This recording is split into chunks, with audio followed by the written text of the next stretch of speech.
اسلام جسے دنیا کے 2 ارب مسلمانوں نے ایک دین کی حیثیت سے قبول کیا ہوا ہے، کتنا آسان ہے ہمارے لیے نماز پڑھنا اور دین اسلام کے مختلف ارکان پر عمل کرنا اور اس کے عقائد اور آئیڈیالوجیز یعنی نظریات کو ماننا۔ لیکن 1400 سال پہلے یہ سب اتنا آسان نہیں تھا، خاص کر اس وقت جب ابھی اس کی ابتدا ہو رہی تھی اور اسلام کے بارے میں بات کرنا موت کو دعوت دینے جیسا تھا۔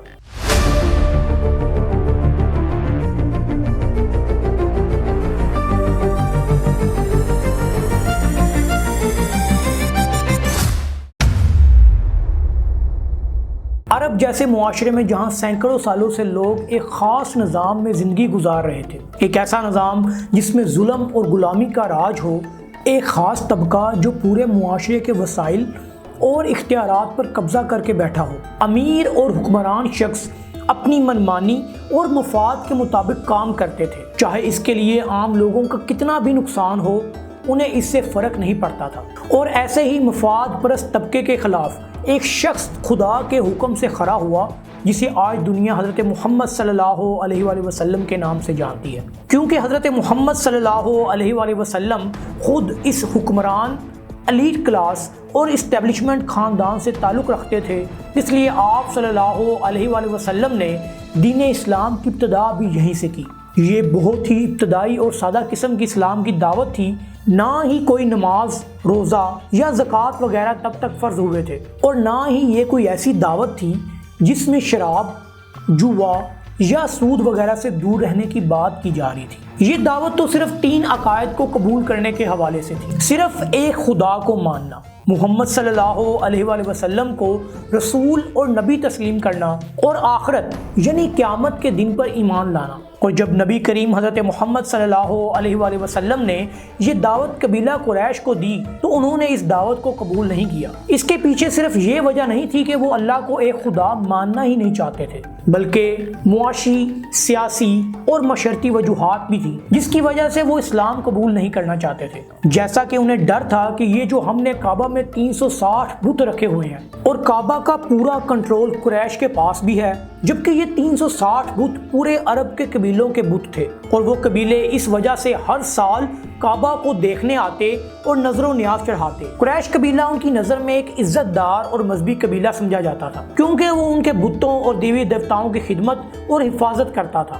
اور لوگوں کے مکہ آنے کی وجہ سے ایک معاشی سلسلہ یعنی اکنامک گروتھ سارا سال چلتی رہتی تھی، جس سے سارے عرب کی دولت کا رخ مکہ کی طرف ہو جاتا تھا، اور اسی دولت کی بنیاد پر قریش قبیلے کا اثر و رسوخ، رعب، دبدبہ اور عزت و احترام پورے عرب میں تھا۔ اور اگر وہ اسلام قبول کر لیتے تو ان کی سوچ کے مطابق اس بات کا مکمل خدشہ تھا کہ انہیں یہ عزت، اقتدار، حکمرانی اور دولت کھونی پڑے گی، کیونکہ اسلام کی دعوت ان کے عقائد کے بالکل خلاف تھی۔ ویڈیو میں آگے بڑھنے سے پہلے آپ کو بتاتا چلوں کہ نبی کریم صلی اللہ علیہ وآلہ وسلم کے اعلان نبوت کے وقت عرب کے لوگ مختلف عقائد اور مذاہب کے ماننے والے تھے۔ 80 سے 85% لوگ مختلف خداؤں اور دیوی دیوتاؤں کی پوجا کرتے تھے، 5 سے 6% لوگ عیسائیت پر یقین کرتے تھے، 4 سے 5% لوگ یہودی مذہب کو ماننے والے تھے، 1 سے 2% لوگ زرتشت مذہب کو ماننے والے تھے جنہیں آتش پرست بھی کہا جاتا ہے،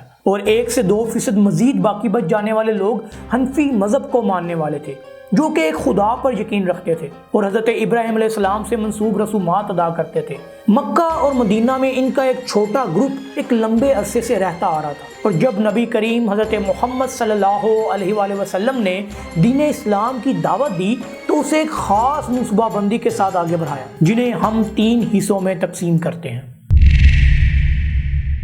پہلے مرحلے میں ضروری تھا کہ جو لوگ نبی کریم حضرت محمد صلی اللہ علیہ وآلہ وسلم کے قریبی تھے اور آپ کو بہت اچھے سے جانتے تھے، ان کو دعوت دی جائے۔ اس کے نتیجے میں سب سے پہلے آپ صلی اللہ علیہ وآلہ وسلم کی زوجہ محترمہ یعنی وائف حضرت خدیجہ رضی اللہ عنہا اور آپ کے دوست حضرت ابو بکر رضی اللہ عنہ نے اسلام کی دعوت کو قبول کیا، اور اسی طرح یہ مرحلہ 3 سال تک چلتا رہا۔ ان 3 سالوں میں حضرت ابو بکر رضی اللہ عنہ کی کوششوں سے مکہ کے چند اہم اور بااثر لوگوں نے اسلام قبول کیا، جن میں حضرت عثمان بن عفان رضی اللہ عنہ، حضرت زبیر بن عوام رضی اللہ عنہ، حضرت عبد الرحمن بن عوف رضی اللہ عنہ، حضرت سعد بن ابی وقاص رضی اللہ عنہ، حضرت طلحہ بن عبید اللہ رضی اللہ عنہ اور مزید بھی کچھ صحابہ کرام شامل ہیں جن کو السابقون الاولون بھی کہا جاتا ہے۔ یہ کام بہت ہی خاموشی اور رازداری سے کیا گیا، یہاں تک کہ خاندان کے وہ لوگ جو عموماً نبی کریم حضرت محمد صلی اللہ علیہ وآلہ وسلم سے ملتے رہتے تھے، لیکن ان کی سوچ ابھی اسلام کے نظریات اور عقائد سے بالکل مختلف تھی۔ ان کو کانوں کان اس خفیہ پروگرام کی بھنک بھی نہ لگی، لیکن اب وہ وقت آ گیا تھا کہ اس دعوت کو مزید وسعت دینا ضروری ہو گیا۔ لیکن یہ کوئی آسان کام نہ تھا، اس کے لیے نبی کریم حضرت محمد صلی اللہ علیہ وآلہ وسلم نے ایک حکمت عملی تیار کی۔ آپ نے اپنے خاندان یعنی بنو عبد المطلب اور عبد مناف کے با اثر اور حکمران لوگوں کو گھر دعوت پر بلایا۔ ان سب لوگوں کی تعداد 45 کے قریب تھی۔ جب یہ لوگ نبی کریم صلی اللہ علیہ وآلہ وسلم کے گھر اکٹھے ہوئے تو آپ صلی اللہ علیہ وآلہ وسلم کے چچا ابو لہب نے حضور صلی اللہ